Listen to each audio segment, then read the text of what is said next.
Hello, my name is Philip Dawson and I'd like to talk with you about reflective practice.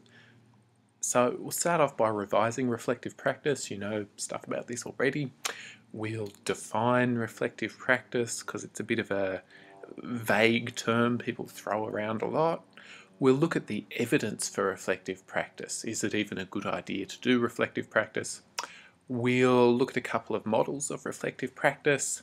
I'll tell you my anxieties about reflective practice, I'll be honest with you, and we'll talk about a few key things you can do to make it work in minimal time.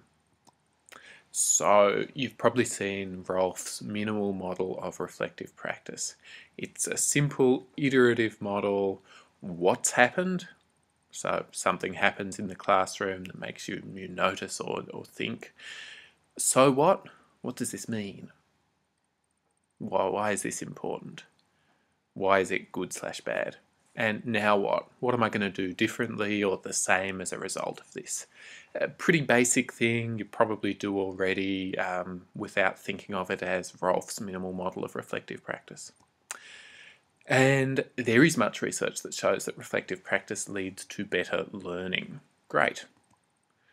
But there are other considerations we've got to think about, particularly in higher ed, demotivated staff because of lack of resources, lack of recognition, and overwork. There isn't really support for you to do reflective practice as a part of your day-to-day, as some sort of a formal journaling process. No one's going to say, hey, you're doing this reflective practice thing, here, I'll create an extra hour in the day for you to do it. That just doesn't happen. And the other thing is we sometimes try and put it into assignments. You know, we'll get you to reflect in an assignment, but yeah, creating a forced reflective practice assignment that evokes genuine and uninhibited response is nearly impossible. And this is from a wonderfully titled paper. I think it's something like Faking It or Hating It.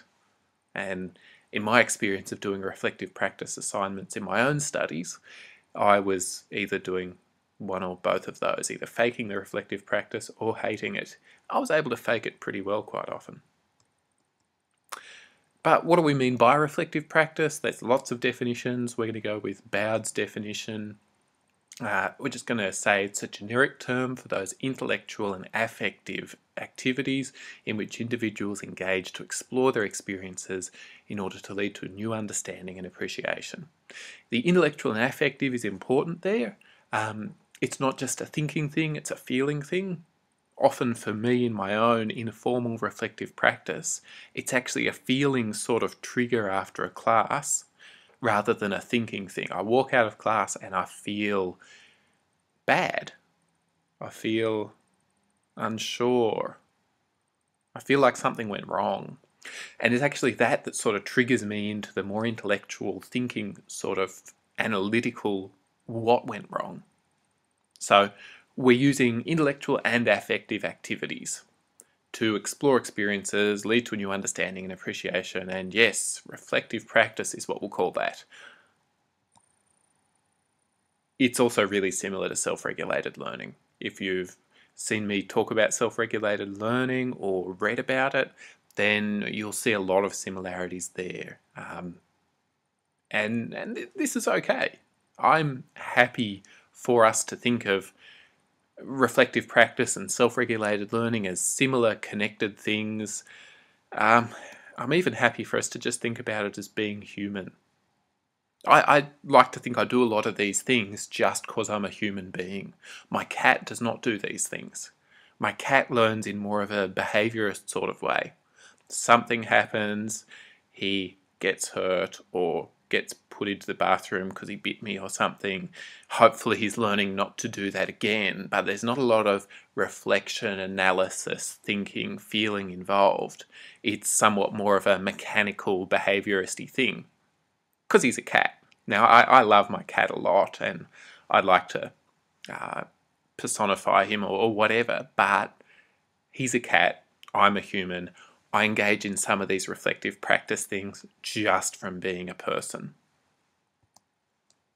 So there is a good systematic review of the evidence for reflective practice. A lot of claims are made about reflective practice by people, that it will make you a better teacher, blah, blah. well, is that actually held up in the evidence? So reflection leading to a deep understanding of things is supported by evidence. If I reflect on things, I may understand them in more depth rather than a surface level understanding.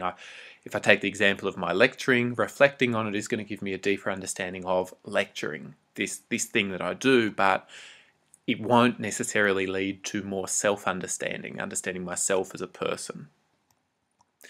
Reflection is most effective when shared. If you look at sort of an inward-looking reflection or journaling process versus sharing your reflections with people in a formal group setting or even just in the hallway, shared reflection is more effective.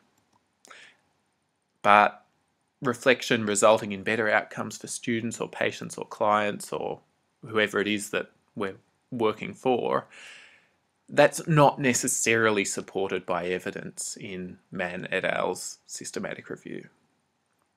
And reflection improving self-assessment is supported by evidence.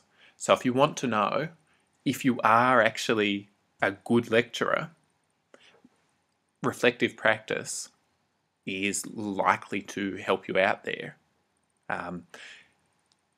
Reflecting, journaling, sharing, talking, all those sorts of affective or intellectual activities will help you assess your own ability as a lecturer. So this is great.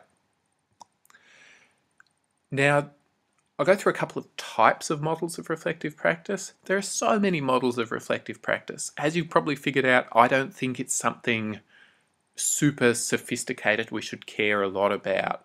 I think it's something we should do because we're human beings and we should share and talk about it. But here's an iterative model. We've talked that one through. Here's a vertical model. So vertical models start at sort of the bottom level with something like habitual action. So we often do things habitually and don't reflect on them at all. And that's okay. I don't need to engage in reflective practice on my toothbrushing, although perhaps a dentist would think that I need to. Thoughtful action or understanding, I'd like to think that a lot of my teaching falls into this sort of a category. So I'm doing things, but at the same time as I'm doing them, I'm engaging in some sort of slight meta-level thought about it. So I'm delivering this lecture. How's this lecture going? Am I sticking to time? I've noticed in this lecture I'm moving my hands a lot. I often don't do that. I'm wondering, is that in shot? Should I do that more or less? Thoughtful action as I'm going. Reflection. After this lecture, I'm going to actually think through, how did I go? What worked well, what didn't? I'm going to sit down and re-watch this lecture and try and jot down some notes about how I might do it better next time. And critical reflection. Perhaps at the end of semester, perhaps at the end of the week, perhaps looking over a sequence of a few of these notes that I jot down. What are some main themes that are coming out of it? What might I do differently? What steps might I need to take to learn how to improve? So here's a vertical model and an iterative model. You can pick whichever one you want to work with if you even feel you need a formal reflective practice model at all. You've probably picked up I have some anxieties about reflective practice. I'm not so sure about it. So you do it already, right? You do some of this stuff. I think it's often a way to rationalize away all of our flaws. If I'm kind of inward looking, I can say, well, yeah, I delivered that lecture like that because I was having a bad day. I was tired. My life was really busy. All those sorts of things, rather than try and think about, well, what things were in there that I could improve. It's also possibly an unscholarly echo chamber. Now, by that, I mean, it's me. It's me reflecting about stuff that I do in a dialogue with me. There's no real compulsion to go away and consult with the literature. Other people have dealt with these sorts of problems before. So people have written about the things I'm reflecting on and trying to inwardly find the answer to. People have written about that. People might have solved those things. But if all I do is reflective practice and think that's going to solve it, I won't access those. And the bottom line is, can reflective practice either save you time or result in better learning outcomes for your students? And if it can't do those, it's probably a bit of a waste, because that's what our end goal is, isn't it? To either get a better outcome for students or have more time to spend on other things. So how can we make reflective practice work? Well, I like to think we need to make it short. Hours on reflective practice versus minutes. You're not going to get 60 times the benefit from 60 times the time. So think about jotting down a few quick notes after that lecture. Take you less than a minute. Think about finding someone in the hallway for a quick chat, not a long chat. Sharing.